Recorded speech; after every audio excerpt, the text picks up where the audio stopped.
ভারতের প্রধানমন্ত্রী নরেন্দ্র মোদী, তোমার জন্যই জুতা গোছায় রাখছি।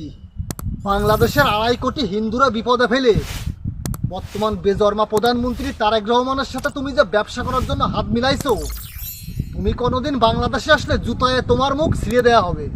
শোন বাংলাদেশি, তুই 2 কোটি হিন্দুর কথা বলেছিস না? আমি একজন হিন্দু, একজন সনাতনী।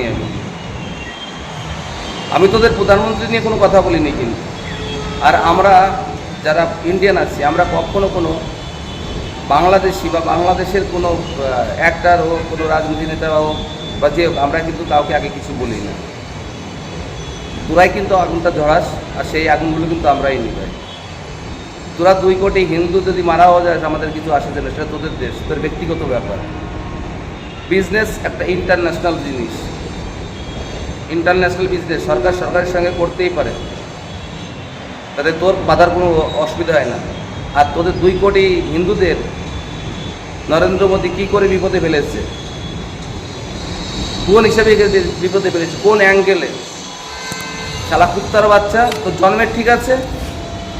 তোর জন্মের ঠিক আছে? তোর মা বাবার ঠিক আছে? তোর মার কাছে জিজ্ঞাসা করে দেখিস, সত্যিকারে তোর বাবাকে তোর মা বানিয়েছে না অন্য কাউকে, বাংলাদেশের কোনো মুসলমান মোল্লা মল্লিদি যে বানিয়েছে? তুই কোন হিসাবে আমাদের ভারতের প্রধানমন্ত্রীকে জুতো দেখাস রে? তুই কোন হিসাবে ভারতের প্রধানমন্ত্রীকে জুতো দেখাস? আমি আমার ইন্ডিয়ার যত বন্ধুরা, ভাই বন্ধু যারাই আছে না, এই ভিডিওটাকে প্রচুরভাবে শেয়ার করে দেবেন। আর এই কুত্তাকে সবাই ভালো করে চিনে রাখবেন। যদি ভারতবর্ষে কোনোদিন কোনো জায়গায় এ পাও রাখে, সেই একটা চোখ ভালো না, টেনে টেনে তাকাচ্ছে। আর যদি ভারতবর্ষে কোনোদিনের জন্য এ ঢোকে পাও রাখে, সবার কাছে একটাই অনুরোধ করবে, এতভাবে গণধোলাই দিবেন, আর ওই সময় ওকে গাঁড়ে লাথ মারি আবার বাংলাদেশে পাঠিয়ে দেবেন। আমাদের ভারতের প্রধানমন্ত্রীকে জুতো দেখায়, এত বড় সাহস ওকে কে দিল? ব্যবসার সঙ্গে কিসে তো বিপদে ফেলেছে। আজকে যদি ভারতের সঙ্গে বাংলাদেশের কোনো ব্যবসা হয়, যদি ব্যবসা করে, সেখান থেকে যদি কোনো ইন্ডিয়ার থেকে যদি কোনো ম্যাটেরিয়াল দেয়, সেটা তুই ইউজ করিস, হিন্দুও করে মুসলমান করে, এখানে তো লেখা নেই যে হিন্দুদের দেবা মুসলমানদের দেবা না, তাহলে তোদের কী করে বিপদে ফেললাম?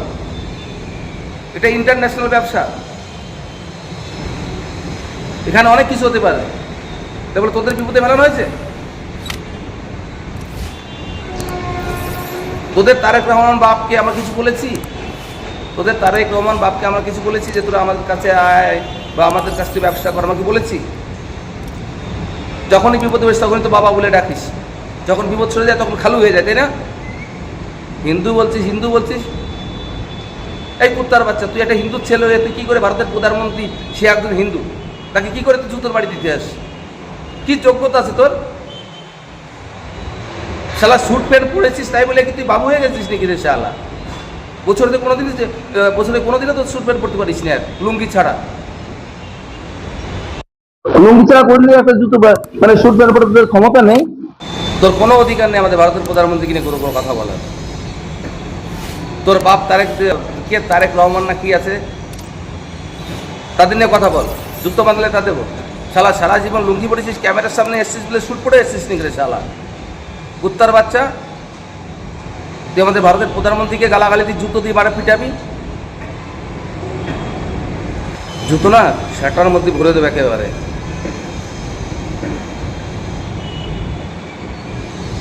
আমার ইন্ডিয়ার বন্ধুদের বলবো, যদি এই ভিডিওটা আপনাদের কাছে যায়, আপনারা প্রচুরভাবে ভিডিওটা শেয়ার করে দেন, যাতে বাংলাদেশের কুত্তার বাচ্চার কাছে এই ভিডিওটা পৌঁছায়।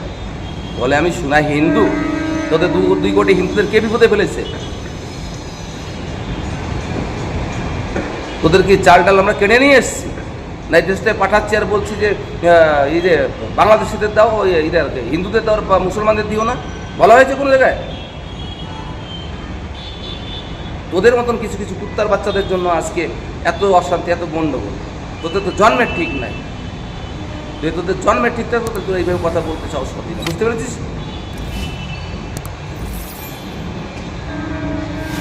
ভারতকে নিয়ে কথা বলার আগে অনেক সময় চিন্তা করবি যে আমি যে ধরনের ভিডিও করেছি, এই ধরনের ভিডিও অন্য কেউ করতে পারে।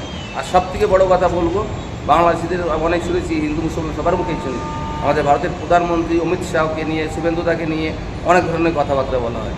সবার কাছে অনুরোধ করবে, দেখো আমরা কিন্তু তোমাদের রাজনীতি বা রাজনীতির ভিতরে আমরা আসি না। তোমাদের কোনো নেতা নেত্রী কাউকে আমরা কোনো বেশি কথা বা কিস্তি কামার দিয়ে আমরা ভিডিও করি না। আর আমাদের দেশে কি হচ্ছে কি না সেটা আমাদের পার্সোনাল। তোদের দেশে যখন এই বাংলাদেশে যখন এই যে ছাত্র আন্দোলন করে তোরা শেখ হাসিনাকে বাংলাদেশ থেকে তাড়িয়ে দিচ্ছিস, আমরা কোনো প্রতিবাদ করেছি? আমরা কিছু করতে গেছি? আমরা প্রতিবাদ করতে না, আমরা কিছু করতে গেছি না, কিছু বলতে গেছি তোদের? তাহলে তোরা কেন আমাদের মাঝখানে পাওয়া মাথা দিচ্ছিস? তোদের দেশ তোরা সামলা, আমাদের মাঝখানে আঙুল চাষবি না। দেখ গাইস, যদি ভিডিওটা ভালো লাগে থাকে আপনাদের কাছে, ভিডিওটা প্রচুরভাবে শেয়ার করে দেবেন এবং আমার পেজটা ফলো করবেন। সবাই ভালো থাকুন, সুস্থ থাকুন। জয় শ্রীরাম।